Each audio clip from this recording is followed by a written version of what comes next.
today we will discuss about 4 P's of pre-reading. जैसे हमने बात की राइट लास्ट टाइम कि how to plan your syllabus. तो सिलेबस तो अगर हम प्लान कर देते हैं, लेकिन उसके बाद जो रीडिंग करना है वो कैसे करेंगे हम, तो आज उसके बारे में थोड़ी हमें समझना है डिटेल में।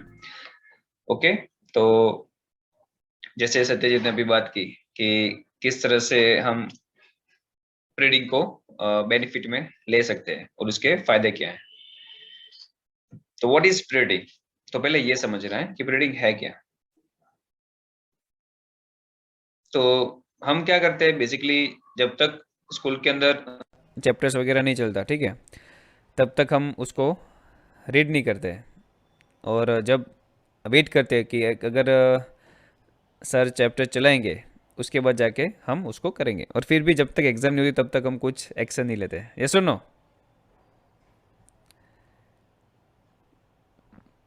Yes.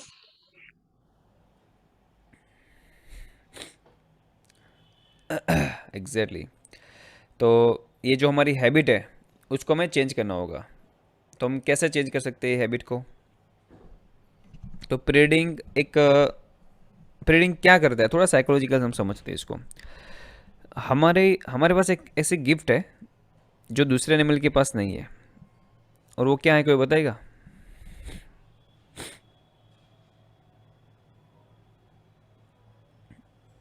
एनीवन?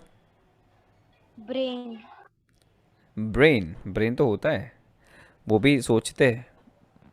अगर आप लकड़ी दिखाओगे तो कुत्ता Power भागेगा। to do something. Power to do something. हमारे से ज़्यादा तो चित्ता तेज़ भागता है, उससे उसके साथ उसके पास और पावर है हमारे से ज़्यादा। फिर Power of right thinking. Power of right thinking is related to thinking, but उनकी एक लिमिटेशन होती है। ओके, जैसे कि अगर कोई बर्ड है, वो उसका नेस्ट बनाने में मास्टर होता है, लेकिन वो दूसरे का नेस्ट नहीं बना सकता है। ओके, तो उनकी लिमिटेशन क्या है कि they can not become more creative. Good evening sir. Okay, good evening. और वो काफ़ी क्या होते हैं, वो उनकी जो विश होती है, राइट, जैसे कि कुछ बनना कुछ करना, वो ऐसा कुछ होता नहीं उनकी उनका यहाँ पे। वो बस एक रेगुलर उनकी लाइफ है, सिस्टम जो सेट है नेचुरली, वो बस लिव करने के लिए, सस्टेन करने के लिए वो सब चीज़ें करते हैं। हमारे पास ऐसे दो चीज़ होती है, काफ़ी वैसे तो अलग अलग चीज़ें हैं, लेकिन हमारे पास एक क्यूरियोसिटी, एक जिज्ञासा जिसको बोलते हैं, जिज्ञासा वृत्ति, वो हमारे पास बहुत बढ़िया गिफ्ट गॉड ने हमें दी है। यानी कि कुछ जानने की उत्सुकता। ठीक है, हमें कहीं ना कहीं कुछ जानना होता है, इसलिए हम घूमना चाहते हैं, हम कुछ क्रिएटिव काम करते हैं। और एक आशा होता है, आशा का मतलब होता है होप। ये दो चीज़ ऐसी है कि गॉड ने हमें एडवांस में, means advance in the sense कि इसमें एज ए ह्यूमन बींग हमें दी है। तो बेसिकली इसका यूज़ हम कैसे करें, हमारी क्यूरियोसिटी तो रहती है, लेकिन उसका जो यूज़ है हम अलग अलग जगह पे करते हैं। जैसे कि मेरी क्यूरियोसिटी है, लेकिन हम गूगल पे क्या सर्च करते हैं? How to become a billionaire in 1 month, right, how to play PUBG. तो इससे फालतू की चीज़ें बहुत सारा सर्च करते हैं हम। और कौन क्या कर रहा है उसके बारे में भी हमें बहुत पड़ी होती है, और इस तरह से हम अपनी क्यूरियोसिटी को मिसयूज़ कर रहे हैं। तो अगर क्यूरियोसिटी, अगर हम राइट जगह पे उसको यूज़ करना है तो कैसे करेंगे? तो उसके लिए प्रॉपर एक ट्रेनिंग देनी होगी आपको, सेल्फ ट्रेनिंग। और वो जानने के लिए आपको ये जानना पड़ेगा कि प्री रीडिंग की जो मेथड है वो क्या है। प्री रीडिंग एक तो एक सैम्पल ही है, लेकिन आप इसको अप्लाई कर सकते हो आपके एजुकेशन में, करंट एजुकेशन में, इसलिए इसके बारे में जानना बहुत ज़रूरी है। ठीक है, तो प्री रीडिंग का मतलब होता है, जैसे आप कोई न्यूज़पेपर जब रीड करते हो, तो न्यूज़पेपर में आप सबसे पहले क्या देखते हैं? पूरा newspaper like line to line read करते हो आप? यस और नो?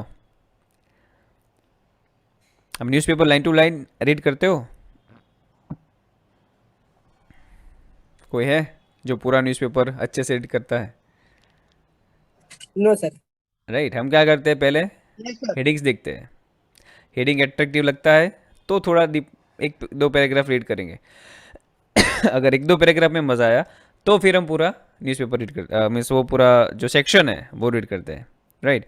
फोटोज़ वगैरह देखते हैं, फटाफट जाने देते हैं, स्कीम वगैरह कुछ चल रहा है तो उसके बारे में देखते हैं, लेकिन हम डिटेल में रीडिंग नहीं करते। तो हम क्या करते हैं, बस जस्ट एक ओवरव्यू ले लेते हैं कि क्या चल रहा है, क्या जैसे कि किसी को शेयर मार्केट में ज़्यादा इंटरेस्ट है तो वो वाला सेक्शन निकालेगा, किसी को मूवी का इंटरेस्ट है तो वो टिकट जहाँ हमें आज के शो टाइम का सेक्शन निकालेगा, कोई किसी को कोई फ्लैट लेना है, कोई हाउस बाय करना है तो प्रॉपर्टी के बारे में देखेगा। तो डिपेंड ऑन द क्यूरियोसिटी वो अपना सेक्शन फाइंड करेंगे। लेकिन हमारा क्या होता है, हमारा कोई क्यूरियोसिटी होता नहीं है बुक के अंदर, इसलिए हमें खुद से वो इंस्पायर करना होगा, खुद से वो इग्नाइट करना होगा, और इसीलिए ये पार्ट है रीडिंग का। ओके, तो उसके कुछ स्टेप्स है, पहले हम वो जानते हैं। तो 4 पीस कौन कौन से हैं? तो preview, predict, prior, knowledge and purpose. तो ये 4 पी के बारे में हमें समझना है। ओके, तो ये प्री रीडिंग ऐसी एक वेपन है जो आपकी क्यूरियोसिटी को इग्नाइट करेगा। ओके, सेल्फ इग्निशन मिलेगा आपको। तो भी एक एक चीज़ को अच्छे से समझते हैं डिटेल में। पहले ये समझ लो स्किमिंग वर्सेस स्कैनिंग में क्या डिफरेंस है। स्किमिंग का मतलब क्या होता है, न्यूज़पेपर रीड किया आपने without any purpose, without any आपकी कोई ऐसी ख्वाहिश नहीं है कि मुझे स्पेशली इसके बारे में जानना है। आपने बस न्यूज़पेपर ऐसे ही पढ़ा था, हेयर कटिंग के लिए गए या तो कहीं पे वेटिंग में बैठे हो, अपॉइंटमेंट है और न्यूज़पेपर पढ़ा है और कुछ काम नहीं है इसलिए आप उसको रीड कर रहे हो, ऐसे ही। तो उसमें आप कुछ स्पेसिफिक फाइंड नहीं कर रहे हो, बस आप ऐसे ही रीड कर रहे हो, दैट्स कॉल्ड स्किमिंग। और स्कैनिंग में क्या होता है, तो स्कैनिंग में न्यूज़पेपर वेट करते हो आप आने के लिए, आपका एक स्पेसिफिक होता है कि मुझे ये चीज़ जाननी है, तो आप उसमें से वो ढूंढते हो। ओके, जैसे कि प्रॉपर्टी के बारे में, और बहुत सारी प्रॉपर्टीज़ दी है, लेकिन मुझे अपने एरिया में फाइंड करनी है तो मैं स्पेसिफिक एक चीज़ को फाइंड कर रहा हूँ, और उसके लिए फटाफट फटाफट जो अदर वर्ड्स है उसको मैं नेगलेक्ट कर रहा हूँ, जो मेरा मेन वर्ड है जो मुझे चाहिए कीवर्ड, उसके लिए मैं तलाश में हूँ। जैसे वो वर्ड मिलता है मैं वहाँ पे पहुँच जाऊँगा, तो उसको बोलते हैं हम स्कैनिंग। तो एक है स्किमिंग जिसमें कोई पर्पज़ नहीं है, कुछ नहीं है, बस ऐसे ही रीड कर दिया, और एक है स्कैनिंग जहाँ पे मुझे कुछ फाइंड करना है और इसलिए मैं पूरा वो फटाफट रीड कर रहा हूँ। जैसे कि फ़ोन नंबर, डायरी के अंदर फ़ोन नंबर ढूंढना, तो हम ऐसे ऐसे ऐसे फटाफट देखते हैं, फिर हमारा मीन्स जिसको फ़ोन करना है उसका नाम मिल जाता है तो हम वहाँ पे ज़्यादा ध्यान देते हैं, तो उसको हम बोलते हैं स्कैनिंग। क्लियर? यस और नो? Yes, sir. तो पहले ये चीज़ हमें सीखनी होगी और ये हमें अप्लाई करनी है हमारी स्टडी के अंदर। तो जब आप कोई चैप्टर रीड कर रहे हो तो आप एज ए न्यूज़पेपर रीड करते हो ना, वैसे ही आप रीड कर लो पूरा। ओके, काफ़ी ऐसे वर्ड आएंगे जो अपने कहीं सुने होंगे पहले भी, कुछ रिलेटेड वर्ड्स हो गए, तो जहाँ जहाँ पे ऐसा लग रहा है तो थ्रू जोड़े स्कैनिंग भी करते जाओ कि भाई ये बुक में कौन कौन से ऐसे वर्ड्स है जो मेरे प्रायर नॉलेज जो है उसके साथ कनेक्टेड है, ये 4 पीस एक दूसरे के साथ लिंक्ड है। ओके, तो कौन कौन सी चीज़ें देखनी है जब हम प्रीव्यू करते हैं, तब हमारे 4 पीस है प्री रीडिंग के। तो सबसे पहला जो है वो है प्रीव्यू। तो क्या करना है उसके अंदर, तो आपके नोटबुक में पता है हेडिंग्स लगाते हैं, हेडिंग्स के बाद उसके अंदर सब पॉइंट्स होते हैं, एग्जाम्पल्स होते हैं, फिगर्स होती है। तो स्कैन फॉर टाइटल्स, टाइटल्स के बारे में थोड़ा रीड कीजिए, हेडिंग्स के बारे में थोड़ा रीड कीजिए, सब हेडिंग्स क्या कहना चाहते हैं। ओके, मीन्स समझना नहीं है, बस ऐसे इसके ऊपर ज़्यादा थोड़ा फोकस करके ध्यान से रीड करना है, बस ये जब आता है तब। स्किम द फर्स्ट पैराग्राफ और इंट्रोडक्शन, इंट्रोडक्शन में क्या जनरली नॉर्मल टॉक होता है तो आप उसको फटाफट स्कीमिंग कर सकते हो। ओके, स्कीम का मतलब क्या हो गया, you are not seeking any information, just newspaper की तरह रीड कर रहे हो। Skim the last paragraph of summary, वो भी आपने रीड कर लिया फटाफट से। Scan the first sentence after each heading, scan का मतलब क्या हो, उसमें एक वर्ड फाइंड कीजिए कि ये किसके बारे में बोल रहे हैं। तो एक टाइटल हो गया, उसके फर्स्ट 2 लाइन में उसके बारे में कुछ होता है इन्फॉर्मेशन स्पेसिफिक, तो वो फाइंड कीजिए। एंड स्किम द एब्स्ट्रैक्ट, अगर है तो उसको आप स्किम कर दीजिए। फिर लास्ट में एक और एक्स्ट्रा समरी रहती है आपकी, तो वो भी आप रीड कर सकते हो। तो ये हो गया skimming. Skimming generally 5 to 10 minutes का रहता है, डिपेंड होता है कि वो कितने पेजेस का है। ओके, तो ये है प्रीव्यू। प्रीव्यू में इतना काम करना है आपको। इसमें किसी को कोई डाउट है? Anyone? Okay, let's go ahead. उसके बाद आता है प्रेडिक्ट। प्रेडिक्ट का मतलब क्या, फ्यूचर में क्या होने वाला है। यहाँ पे वो ये प्रेडिक्ट नहीं है यहाँ पे प्रेडिक्ट ये है कि ये जो चैप्टर है वो किसके बारे में है, मुझे क्या क्या इसमें से जानने को मिलेगा, इसमें क्या क्या हो सकता है। जैसे कि I am guessing this chapter is about this story, maybe I heard before, since ऐसा कुछ हुआ था, आई थिंक कि ये ऐसा कुछ होगा इस स्टोरी के अंदर। तो इंग्लिश है या तो कोई गुजराती या तो कोई ऐसे लैंग्वेजेस सब्जेक्ट है, तो उसमें आप ज़्यादा प्रेडिक्ट करते हो कि स्टोरी में क्या क्या हो सकता है स्टार्टिंग से लेकर एंड तक। साइंस और मैथ्स में प्रेडिक्ट करना थोड़ा हार्ड हो जाता है, लेकिन still you can guess, okay, वो आपके ऊपर है आप कितना उसमें कर पाते हो। फिर I think that character will be this because this, तो इस तरह से आप आई थिंक, आई बैट और ऐसा कुछ थॉट्स वगैरह आते हैं आपको उसके रिलेटेड, तो वो सारे आते हैं प्रेडिक्ट में। इससे क्या होता है, आपका नॉलेज अगर राइट है तो आपको कॉन्फिडेंस मिलेगा। अगर आपका प्रायर मीन्स प्रेडिक्ट करने के बाद जो आपको जानने के मिलेगा और शायद वो आपने जो प्रेडिक्ट किया उससे कुछ अलग है, तो at least you can correct your self. लेकिन ये करोगे तो उसमें मज़ा आता है, ओके, जब आप प्रेडिक्ट करते हो। जैसे कि बाहुबली मूवी थी, उसमें जब फर्स्ट पार्ट आया था राइट, तब लास्ट में उन्होंने कहाँ छोड़ दिया था कि कटप्पा ने बाहुबली को क्यों मारा। तो आपने प्रेडिक्ट किया होगा, काफ़ी लोगों ने प्रेडिक्ट किया कि शायद ऐसा हुआ होगा, शायद ऐसा हुआ होगा, बराबर। तो शायद कुछ राइट हो सकते हैं, कुछ रॉन्ग हो सकते हैं, बट जब तक हमने मूवी नहीं देखी, ओके, हम वहाँ पे सीख कर रहे थे। हम जब मूवी देखने गए तब यही दिमाग में था कि भाई क्यों मारा उसको, बस लास्ट तक यही क्वेश्चन था, क्यों मारा। और फिर जब जाना तब हमें एक सेटिस्फेक्शन मिलता है, और यही होता है हमारा प्रीडिंग के जो स्टेप्स है उसके अंदर। क्लियर, यस और no? Yes, sir. Yes, sir. Yes, sir. Good. तो जैसे कि यहाँ पे आपको एग्जांपल दिया है, एक प्रेडिक्शन है आपका, ओके, टेक्स्ट का एविडेंस क्या है, और reflect and revise and refine, ये तीन चीज़ें होती है वंस यू डू दिस। तो Tricia is not going to want to go to school any more, okay. तो Tricia begins to feel different from the other kids because she can't read. They made fun of her and she said she began to feel dumb. तो ये text evidence है। आपने ये जज किया था कि भाई जो ट्रेसिया है वो स्कूल जाना नहीं चाहती है, लेकिन पता नहीं क्या रीज़न है। काफ़ी बार ऐसा होता है। अभी at first my prediction was correct because Tricia didn't want to go to school. आपने प्रेडिक्ट किया था, वो राइट हुआ। When the other kids laughed at her.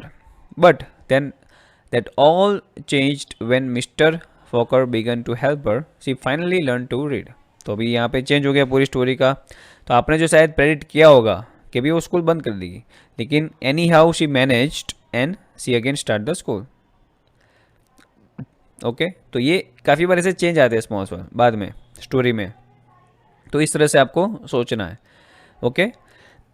अभी नेक्स्ट भी है आपका प्रायर नॉलेज। तो प्रायर नॉलेज में तीन चीज़ें होती है, KWL, इसके बारे में हमने पहले भी बात की थी, ओके। तो इसमें आपको सेल्फ क्वेश्चनिंग करनी है। काफ़ी बार चलो स्टोरी की तो बात अलग है, लेकिन जैसे कि मैथ साइंस में होता है, तो वहाँ पे आप ऑलरेडी जो प्रीवियस स्टैंडर्ड था उस आपका, उसमें आप स्टडी कर चुके हो इसके बारे में।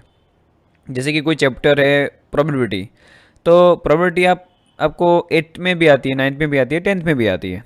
तो आपका वो एक प्रायर नॉलेज रहता है कि भाई what do I know already about this topic. तो उसको बोलते हैं हम चेक करना कि आपको कितना आता है और आगे कितना हो सकता है, ओके। तो ये होगा first question, what do I want to know, आपको क्या सीखना है इसमें से, okay. And what did I learn from this reading, और जब ये ख़त्म होता है तब आपको क्या नया लर्न हुआ, क्या वो सेम ही था जो 9th में था वही 10th में है, ऐसा तो होगा नहीं, कुछ तो एडिशन हुआ होगा। तो वो क्या एडिशन है, आप वो क्यों सीखना चाहते हो, और वो जो सीखा वो क्या था। तो इस तरह से आपको एक प्रायर नॉलेज के साथ उसको कंपेयर करना है। Are you getting my point? तो इससे क्या होता है, आपको पढ़ाई में ज़्यादा इंटरेस्ट रहता है, और आप जब नई चीज़ें सीखने को मिलती है तो और हम ज़्यादा एक्साइटेड रहते हैं वो चीज़ के बारे में कि वो चीज़ हमें सीखने को मिलेगी।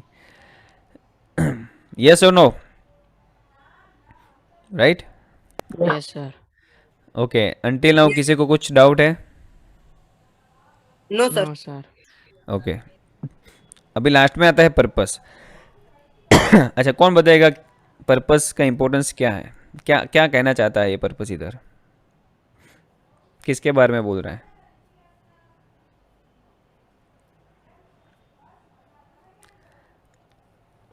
प्रीडिंग में पर्पस क्या कर रहा है? Exam anyone? क्लियर करना यस, सर, एग्जाम क्लियर करना, एग्जाम क्लियर करना, ओके। और कोई? नॉलेज लेना, चीजें हमेशा के लिए याद रखना। चीज़ें हमेशा के लिए याद रखना, ओके। तो जो सबसे पहला आपने जो बोला सिर्फ एग्ज़ाम के लिए, तो क्या एग्ज़ाम के बाद फिर आप उसको भूल जाना है? फिर सत्यजीत ने बोला कि याद रखने के लिए, तो वो तो सिर्फ इंफॉर्मेशन हो गया। तो हमारा पर्पस क्या होना चाहिए? सर उसे वो हमें याद कहीं काम रखना आएगा। और सही समय पर यूज करना, सही समय और सही जगह पर। एग्जैक्टली, अप्लाई करना, राइट। तो हमारा पर्पस क्या है कि जो आप स्टडी कर रहे हो, पर प्रीडिंग में जो कर रहे हो, और आपका रियल लाइफ में जो एप्लीकेशन है उसकी, ठीक है, वो कहाँ हो रही है, वो प्रायर नॉलेज में जानना, यानी कि प्रीडिंग के थ्रू जानना कि चैप्टर जो है वो कहाँ पे सेट हो रहा है, कौन से पर्पज़ में सेट हो रहा है। जैसे कि एक एग्जांपल लेते हैं कि गार्बेज इन गार्बेज आउट एक चैप्टर है, ठीक है, स्टैंडर्ड 6 में। अभी ये चैप्टर क्यों स्टडी करना है आपको? क्या सिर्फ एग्ज़ाम के लिए, एग्ज़ाम में अच्छे मार्क आए इसलिए? क्या आप कुछ इनोवेटिव चीज़ करना चाहते हो इसीलिए? या तो सिर्फ आपको बस जानना है, रीड करना है और बस ख़त्म बात? या याद रखना है मगिंग करके अगेन सेम मार्क लाने इसलिए? तो आपका पर्पस क्या है रीडिंग करने के पीछे, यानी कि वो चैप्टर को रीड करने के पीछे, वो आपका क्लियर होना चाहिए जब आप रीडिंग कर रहे हो तब। उसके उसका रीज़न क्या है कि आपको जब पर्पस मिलता है ना, तब आप कोई काम करते हो, अच्छे से काम करते हो। बिना पर्पस वाला जो काम होता है ना, वो उतना मज़ा नहीं आता उसमें। जैसे कि अगर आप, मैं काफ़ी बार वो एग्जांपल देता हूँ राइट आपको, कि दो टीम है क्रिकेट में। अगर एक टीम मान लो कि जस्ट 50 रन्स में ही ऑल आउट हो चुकी है, ओके, और आपके जैसे कि 8 ओवर में उन्होंने सिर्फ 50 रन्स किए और आपके 4 ओवर में 50 रन्स हो चुके हैं, तो क्या आपको उतना मज़ा आएगा उसके अंदर? हम्म? तो वो गेम में उतना मज़ा नहीं आता है। लेकिन मान लो कि वही टीम ने 8 ओवर में 100 रन किए, ओके, और now it's challenge, now you have purpose. कितना क्या पर्पस है हो गया अभी? 101 का, यस और नो? आप उस टाइम 1010 का भी नहीं करोगे या 99 का भी नहीं करोगे, आपका पर्पस क्लियर है कि इतने तो रन करने हैं, यानी कि आपका कैलकुलेशन चालू हो जाएगा। फर्स्ट ओवर में इतने, सेकंड ओवर में इतने, इतने तो होने ही चाहिए, इतना रन रेट होना चाहिए, इसको पहले भेजो इसके बाद में भेजो। तो ये पर्पस जब सेट होता है तब ये कुछ होता है। लेकिन जब पर्पस ही नहीं सेट होता है, बस जितना है तो 50 रन से हो जाएगा, तो चलो भाई तू जा या उधर जा, कोई फ़र्क नहीं पड़ता है। तो जब पर्पस क्लियर है आपका, तब वो काम करने का मज़ा आता है। इसलिए पर्पस मेन चीज़ है, वो मैंडेटरी। इसलिए प्रीडिंग में ये 4 पार्ट्स है। Now type all the 4 parts in the chat box fast, everyone, do it fast. देखते हैं कितने लोगों को याद है।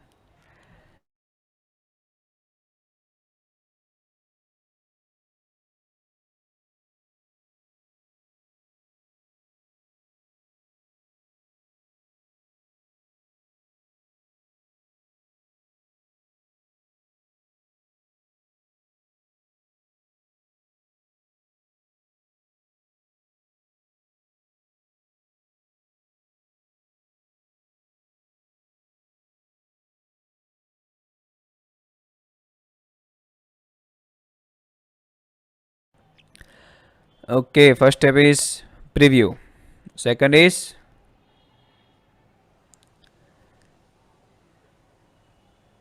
सेकंड क्या था? सेकंड भूल गए हैं सब? किसको याद है? Yes, predict. Predict. Then prior knowledge and Prior knowledge. Purpose, okay. Purpose. अगर कैलकुलेटर के जितने भी नंबर्स हैं, ओके, अगर वो सारे नंबर्स को हम मल्टीप्लाई करते हैं तो क्या आंसर आता है? 0। जीरो। कैसे? उसके अंदर सर 0 भी तो किसी आता है। नंबर से जीरो से मल्टीप्लाई करने पर वो जीरो और हो जाता है। कुछ तब भी अगली नंबर से जीरो। 0 मल्टीप्लाई करते तो 0 हो जाता है। Very good, great. ओके, चलो फटाफट थोड़ा रिवाइज कर लेते हैं। 4 पीस ऑफ प्रीडिंग। तो सबसे पहला था हमारा प्रेडिक्ट, ओके सॉरी सबसे पहला था हमारा preview, predict, prior knowledge and purpose. तो पहले हमने समझा what is skimming and what is scanning. Then क्या क्या चीज़ें ध्यान रखनी है on the preview time. Predict में कौन कौन से टाइप के थॉट्स आते हैं हमारे माइंड में और क्या आने चाहिए, इसके लिए टाइम निकालो। प्रायर नॉलेज लो, पर्पस फाइंड करो, और पूरा ये जो आपका प्रीडिंग है ये इतना अच्छा होना चाहिए ना कि आपको वो चैप्टर के बारे में इतना नॉलेज हो जाना चाहिए कि ये चैप्टर किसके बारे में और क्या क्या किसके अंदर कहना चाहते हैं।